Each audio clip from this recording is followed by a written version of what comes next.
Good morning, Exun. Our devotional today is on Acts chapter 25, verse 13 to chapter 26, verse 32. And I encourage you to read the scripture because there is a lot of deep things that the Lord may reveal to you through this scripture. It tells about the visit of King Agrippa and Bernice to Festus. Festus was the procurator of Judea at this time, just like Pontius Pilate was the procurator of Judea during Jesus' time. Festus was the successor of Felix, who had already done a hearing about Paul because he was arrested for testifying for Jesus Christ. And before he was succeeded by Festus, Felix decided to keep Paul in prison. Katulad nga ng sinabi ni Pastor Glenn, just to satisfy, just to please the Jews. See, King Agrippa, he grew up in Rome, and he is the last of the Herods.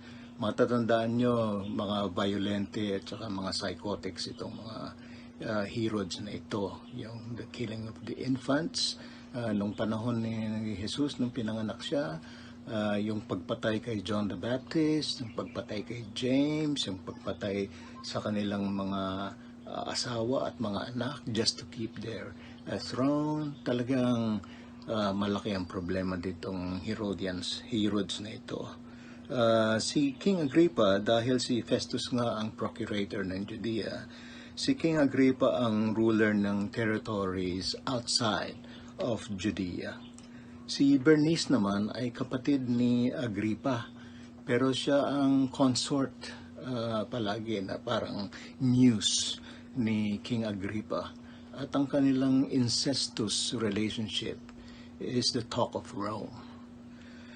So, pagbisita ni Agrippa at saka ni Bernice kay Festus, pasalamat talaga siya dahil si Festus ay isang pagan Roman at bago siya sa Judea. So, he knew nothing of the religious problems ng Jews, ang problema nila kay Paul, at saka yung problema ng Jews kay Jesus.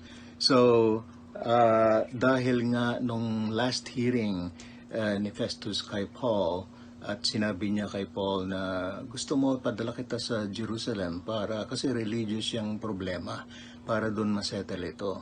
Ang sabi ni Paul, no, I would like to have an audience with Caesar. Kaya ngayon may problema si Agrippa dahil hindi naman siya makapagpadala ng isang prisoner sa Rome without a strong case. Kasi kung magpadala ka doon ng prisoner nang walang kaso, it's not only foolish, but it could also be dangerous dahil yung lalo-lalo na yung emperor at that time was also a psychotic, si Nero. And so kailangan niya ng information bago niya ipadala si Paul doon, a case, wika nga. At dahil si King Agrippa ay isang Jew at kabisado na itong mga Jewish customs and religious issues and so on, hiningi niya ang opinion. Kinonsulta niya si King Agrippa. So King Agrippa agreed, and he met with Paul to hear him, and Paul gave a focused testimony. At yun, Igsoon, I really encourage you to read his testimony para matuto rin kayo kung paano, how will you declare or proclaim your own testimony, how you will proclaim Jesus through your testimony. And so pagkatapos ni Paul na ibinigay yung testimony niya, nag-meet sila ni Agrippa at saka ni Festus privately, and they decided na wala naman talagang there is nothing that they could find to convict Paul of what the Jews were accusing him of. Pero because he asked for an audience with Caesar, then mapilitan sila na ipadala si Paul sa Rome. It is amazing, Igsoon, as I consider itong testimony ni Paul, that his testimony, although he began to speak about from his childhood to up to the present time, he was always focused on God and what Christ has promised to Israel and what Christ has done in his life personally.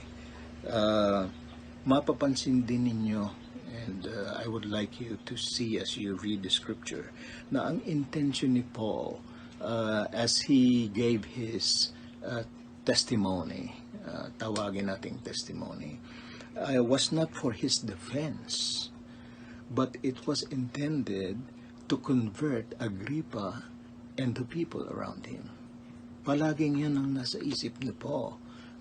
Maski saan siya magpunta, he wasn't even in a hearing, hindi yung defense niya ang inisip niya.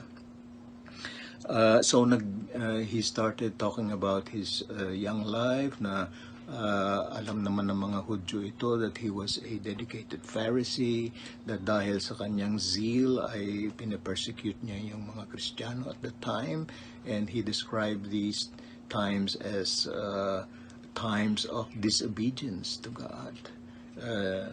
In-emphasize niya kay Agrippa yung promise ni God ng Panginoon sa mga Israelites, the promise of hope, the hope of Christ, someone who will come to save Israel and the whole world. Not that Jesus Christ is the fulfillment of that hope.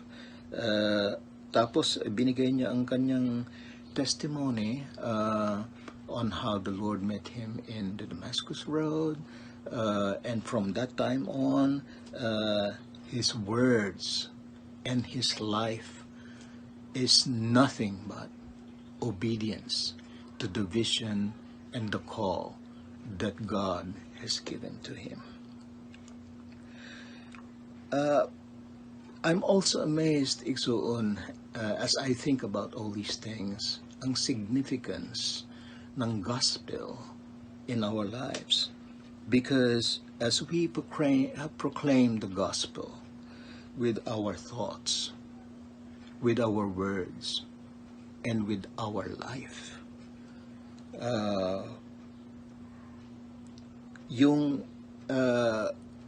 we also proclaim the truth of everything that God has proclaimed to all the world.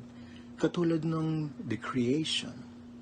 As we proclaim the gospel, sa totoo lang, we also proclaim the truth of the creation, na siya ang lumikha lahat nito, the fall, na kailangan nating lahat ng Salvador dahil lahat tayo ay nagkasala.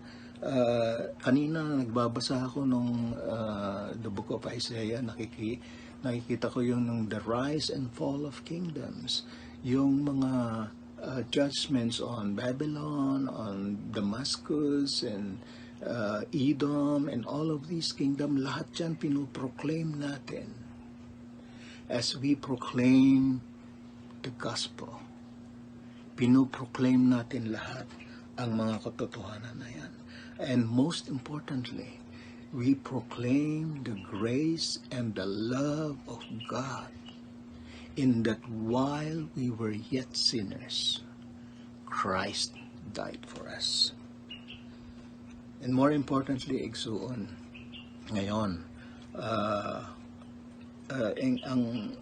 ang question ngayon is not as much as is Christianity true, but ang question ngayon ng mga tao is that, is it real?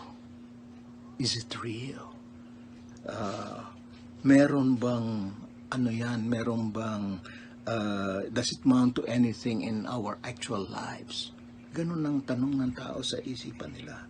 Pero tayo, Igsoon, if we have a personal relationship with Jesus on the basis of his redemption on the cross, it will show in the way we live, in the way we act toward men. Igsoon, sabi niya, all things have passed away. Behold, all things have become new. And when people see that the gospel is real in our lives, not only in our words, but in our lives, they will see that it could be real for them, and they will come. God bless you, Exo.